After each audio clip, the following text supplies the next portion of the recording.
Okay, although those black-skinned bodyguards are present, the tight junctions of the blood-brain barrier, we cannot say that nothing can pass the brain.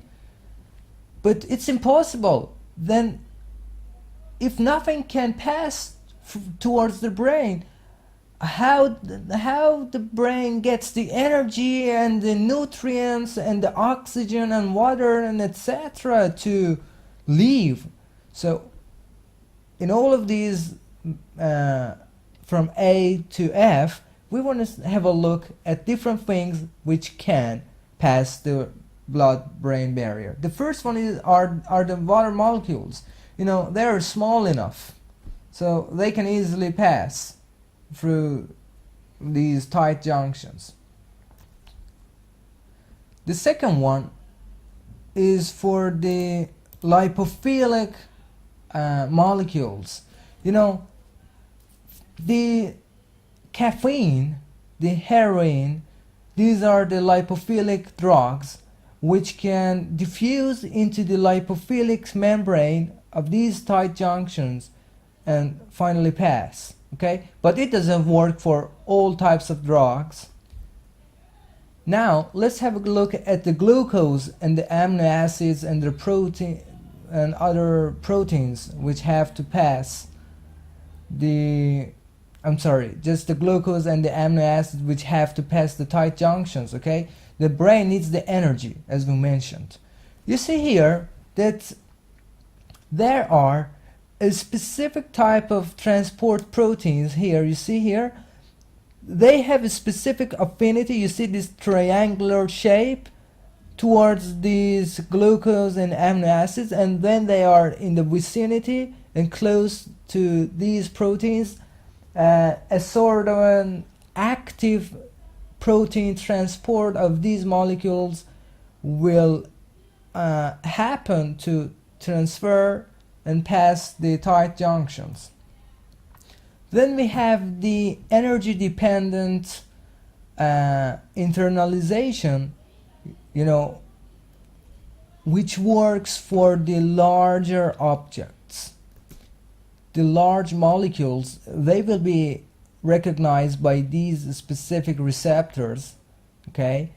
And then, just like the process that we had within the endocytosis, a vesicle will be formed and it will be responsible for delivering these outside here. Okay, let's call it a transcytosis in the first place because there is a receptor for the transfer of it. So let's get the trans, and it's also in the form of endocytosis because of the formation of this vesicle. Okay, so if we take the trans of this word and the tosis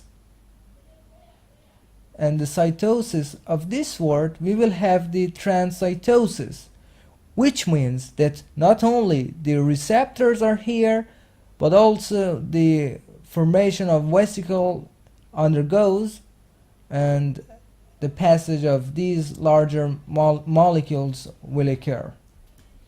If you remember, within the lectures of endocytosis, we also mentioned the passive endocytosis, which happened when the objects are positively charged, and then they will interact with the negatively charged phospholipid membrane, and due to this electrostatic interaction, again the vesicle will be formed and they can pass the tight junctions.